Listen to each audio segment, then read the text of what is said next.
Hi, this is Greg Aden with Aden Leadership for another episode of Servant Leadership Podcast. And today I've got two colorful personalities. And when I say that, I mean that wholeheartedly. First, I want to introduce Wade Holland of Wade Holland Media. How are you today, Wade? Doing great, Greg. How are you? Wonderful. Wonderful. I'm still looking for that colorful shirt in the mail. We'll get to that in a minute. Nic Davis of 408 Productions in Los Angeles, California. How are you, sir? Doing good, Greg. Cannot complain. Feeling good. Good. How you doing? Wonderful. I'm full of love and juice this morning, I have to admit. I'll tell you why in a minute. Speaking of colorful personalities, Wade, I took an opportunity, and I want all of our listeners to check out Wade Holland Media. If you are looking for someone that has a personality and brings experience to the center front, what you're doing out there is unbelievable. So I want you to comment on a few things before we get into the meat of the show, which is obviously leadership and even further servant leadership. But Wade, tell us, what do you do and how did you decide to do what you're doing? But more importantly, why? What's your why behind all of what you create out there? Yeah. First off, thanks for the compliments. Not sure what you saw. That could be good, could be bad, depending on which videos you saw, but I'll take the compliment. Oh, they're great. But yeah, my background is really in adventure sports. I grew up in Montana as a competitive freestyle mogul skier, and that led me into a path of adventure sports as an athlete, but then it kind of put me on the other side as telling some of these stories and then creating content that just promotes a life of really excitement, adventure, purpose, passion, and seeing other people get excited about my excitement for the outdoors. That's the stuff that, I strive for every single day. And so moving more from sort of the athlete to the creator, to a personality, I think every day, if I can get one person to laugh, smile, increase their stoke in their day, then that's really what the goal for me is. No, it's funny you bring up the word stoke. I heard that a couple times in some of your videos, and you definitely have inspired me. We'll talk a little bit more on your impact on others in a second. Nic Davis with 408 Productions. Ladies and gentlemen, I met this guy last year as I was putting together the Leadership Development Day, and his humble, vulnerable way of serving was something I was attracted to from the very beginning. I'll give credit to where credit's due. David Rogers actually introduced us. But Nic, tell us. Shout out David Rogers. Yes, he's a good man. He's doing some great things in Denver since we've all kind of connected, and we could probably do a whole different show on that. But so tell us, same question to you, my friend. What do you do? How did you decide to do what you're doing? But again, let's focus on the why Nic Davis does what Nic does. Yeah, so my background, I'm a documentary filmmaker, and I run 408 Productions. We specialize in storytelling at the end of the day. And, I've sort of looked I've run the company for going on 10 years now. And I've sort of tried to hone in on what it is that we really do and the importance of what we do over those 10 years. And I think I've landed on storytelling. We're trying to tell nonfiction, true stories, whether it's about a brand, whether it's about a music venue, like we've got a film coming out on the 21st, on July 21st, about a music venue, or whether it's about, just anything. We have films coming out about Malibu and about authors, and I think at the heart, it's telling important and engaging stories. So that's something I've always been passionate about. I think I've always been looking for a way to, sort of similar to Wade, I mean, not as much with my personality, but with my work of impacting people and telling stories that I think are important. By the way, I was thinking while Wade was talking, I'm like, I've known this guy since, I don't know, we were probably like 5 or 6 years old. And I can testify, like, he brings that much energy and personality, like, every day to everything he does. So I'm a huge Wade Holland fan. I get a lot of smiles from watching him on, the interwebs, but also just in real life, like, he brings that energy, which I think is really cool. So, I'm inspired by that man's, like, authentic self that he's bringing 24/7. So kudos. Oh, Wade Holland Media. Man, getting me hyped in the morning. Woo! There it is. Nic Davis, that was my coffee right there, man. Whoa, geez. Well, I tell you, you had an impact on me early on, Nick. And as I've told audiences when asked, who is 408, how did you pick them? And again, kudos to David Rogers for introducing us. But I also remember as soon as I said, "Hey, would you like to be on my servant leadership podcast?" I believe you'd be a great guest. And is there anyone you'd like to pair up with? And the first person you said was Mr. Colorful, and he has I know he won't disappoint. Storytelling, impact on others, getting others to smile, and frankly, to your point, Nick, bringing the story out of somebody like you've helped me do with the Leadership Development Day. And again, we're having that one on February 3rd, and I'm looking forward to working with you again. And Wade, if there's any way to work you into the mix, we'll talk off camera. But I just have to imagine if you guys are working on something together. Before I forget, Nick, I would like for you to talk about the Gorge briefly, what's coming out on the 21st, and again, maybe through that story of why this is important to you, we're gonna get to know a little bit more about Nic Davis. Yeah, that's a film that I've been working on for 6 years, and it definitely, I think, says a lot about. Yeah, no kidding. Yeah, so that will say, I think that'll speak a little bit to just either you could look at it maybe as my tenacity or just my straight up stubbornness to like get something done. Both. Yeah, probably both.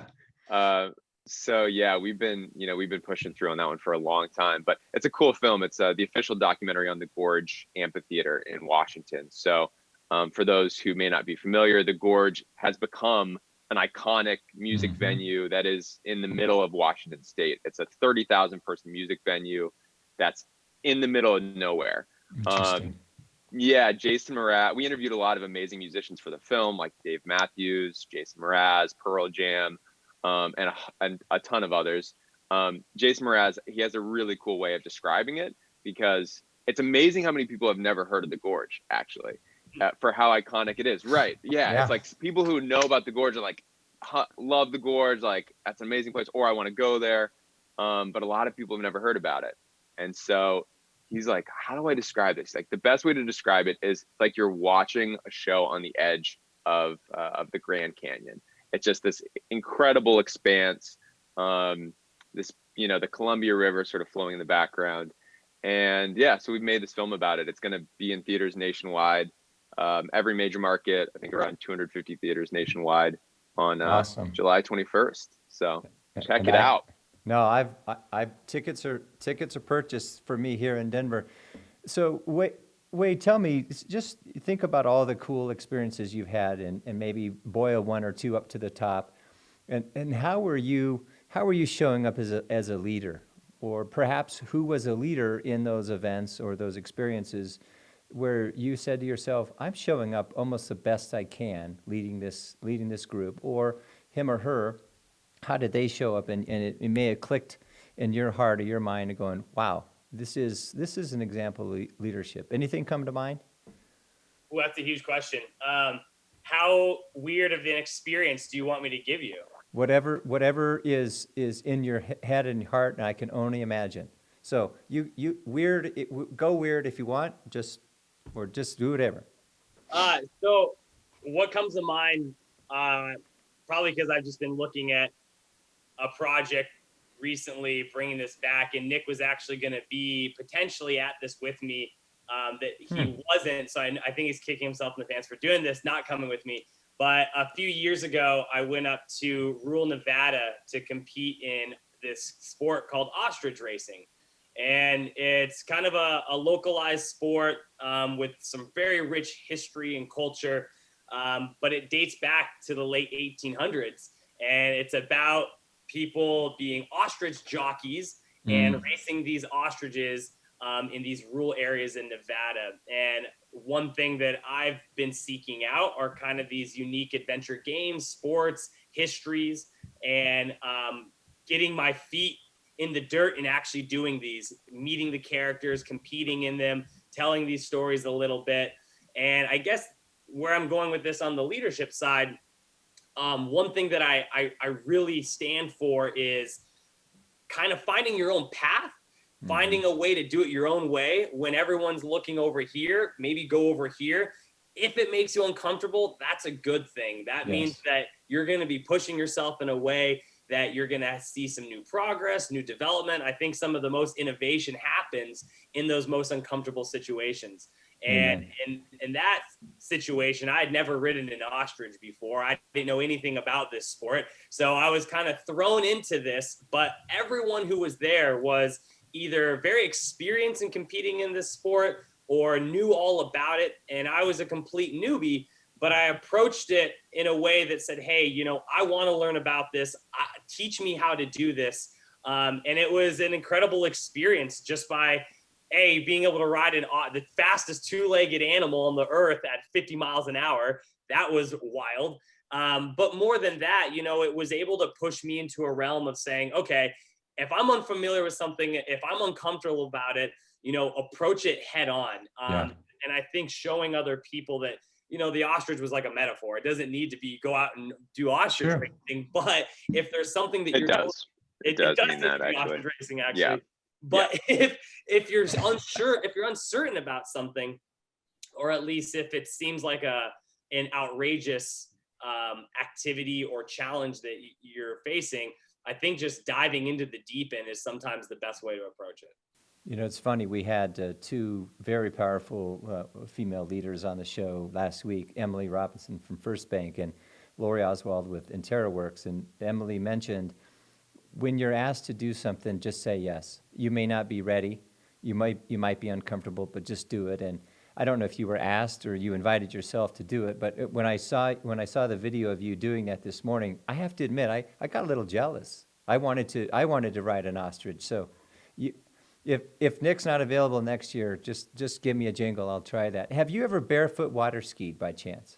I actually haven't. I've water skied, but haven't barefoot. Are you a barefoot water skier? I am, and I invite you to come to Austin. I'll give you the dates, but my 65-year-old cousin, now I'm 58, but my 65-year-old cousin participates in a barefoot race from the dam to, I don't know, it's like 5 miles, and there's actually 3 barefooters in the boat, but 2 of them are in the water at one time, so they actually drop one. The other barefooter stays barefooting. They come around and pick up the person in the water, get in the boat, and then another one drops off and uses their line. It's incredible. So, and I can see you barefooting. I can teach you here in Denver if you want to visit, and we'll go from there. But let's do a barefoot boys weekend. Absolutely. Nic, to you, same question. Think about leadership, how it showed up for you in life. When do you feel like you might have been at your best, or when were you led? And what was the qualities and attributes about that leader that you really respected? Yeah. I don't have anything as cool as ostrich racing. So, I mean, I don't know if I can follow the ostrich racing metaphor. You know, I haven't, well, here, I'll take it in a different direction. I mean, look, I think luckily I'm in a position where I get to work with a lot of different teams. And so I'm constantly, whether I want to or not, leading people. Yeah. And so I think one thing I'm trying to be more conscious of is just trying to know myself really well and trying to understand who I am a little bit better. When I get frustrated, like I have a tendency to, you know, I'm a little bit more of a creative, and I'm just sort of like in my own world. And I think everyone's sort of on my same page, and I just expect everyone to be there. And one thing I'm trying to work on personally is just having patience with everyone that I work with and giving them time to develop.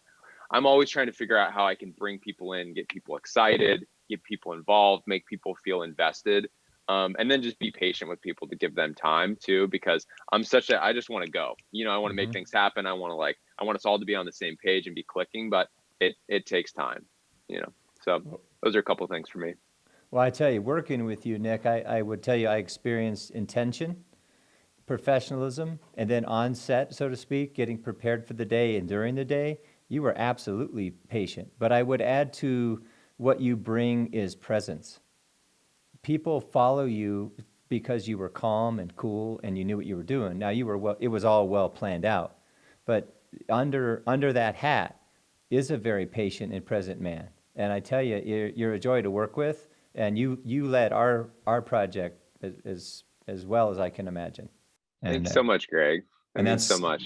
Well, yeah. I mean, as a leadership coach, I'm uber aware.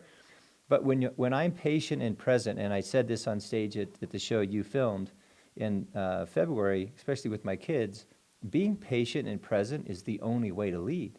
But I know a lot of listeners realize, what's a nuance of leadership that I'm not doing very well?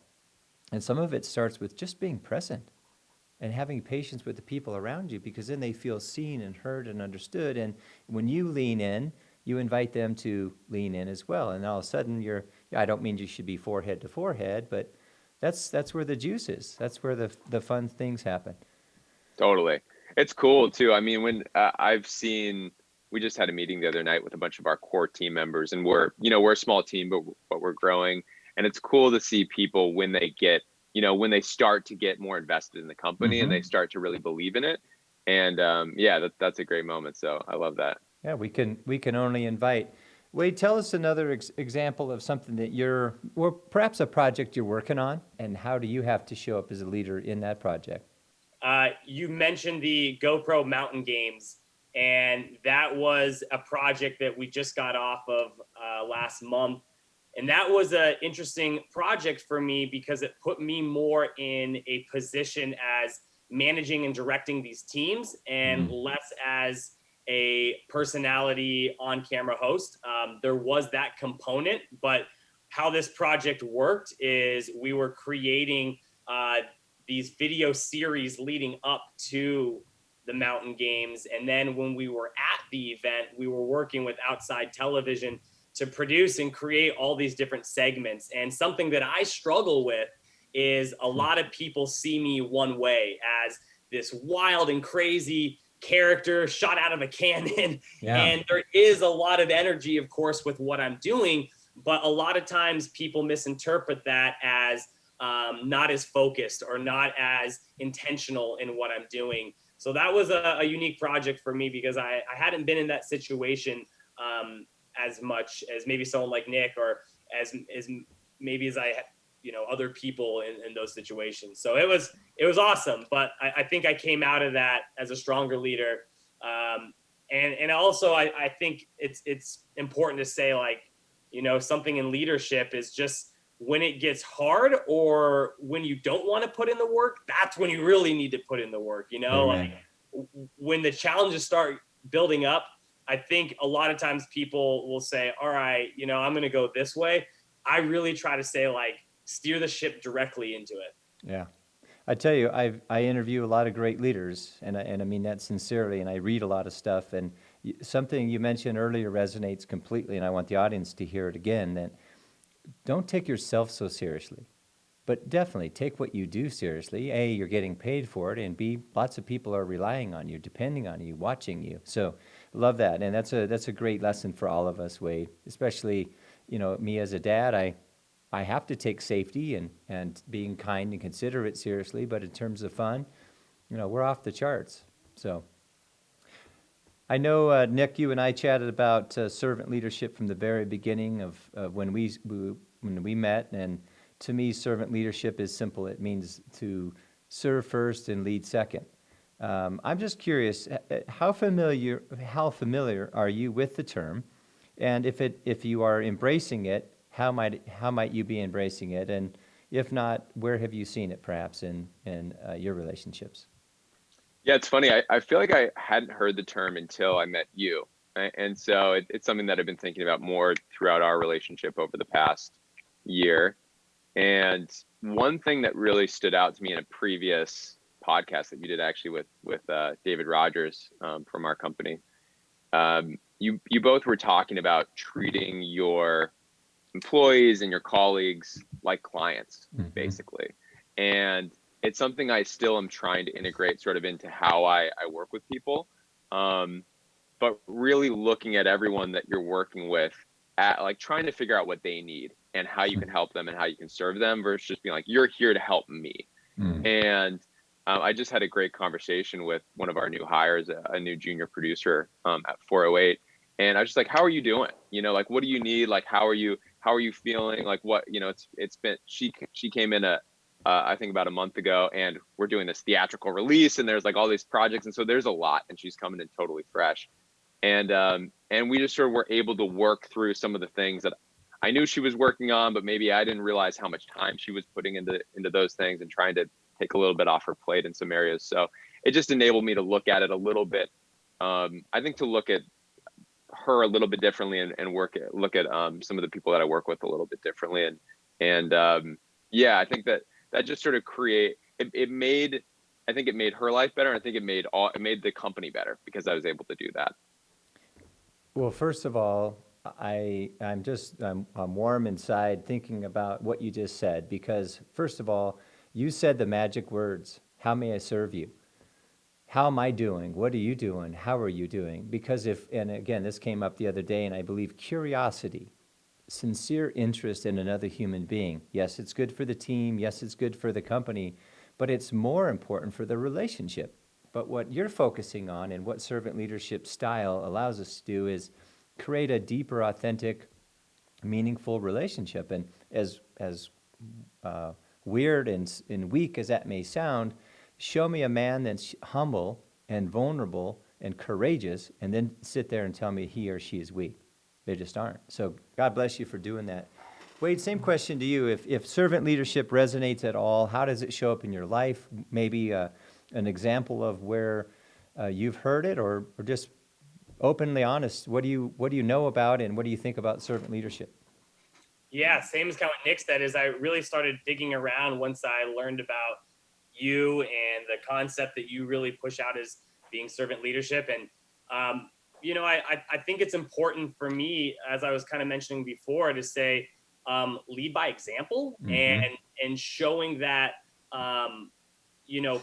again, like just putting in the work when it gets challenging.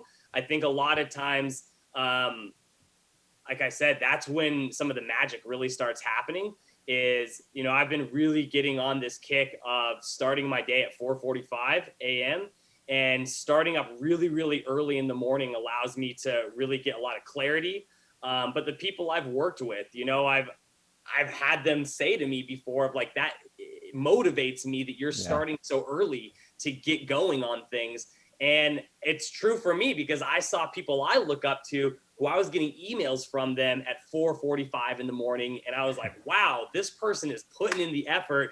They're really doing it. Like, to me, that's inspiring, because they're showing up. And at the end of the day, I think that kind of leadership inspires me. I think it inspires other people to just show that, like, you're in the trenches doing this too. And you're not, just expecting things from others when you can't get out and do the work yourself. So I really stand behind that. Well, I'm going to 4:45 at night. And so Wade and I, between us, we've got you guys covered. Completely. So he'll pick up 4:45 in the morning. I got you late night.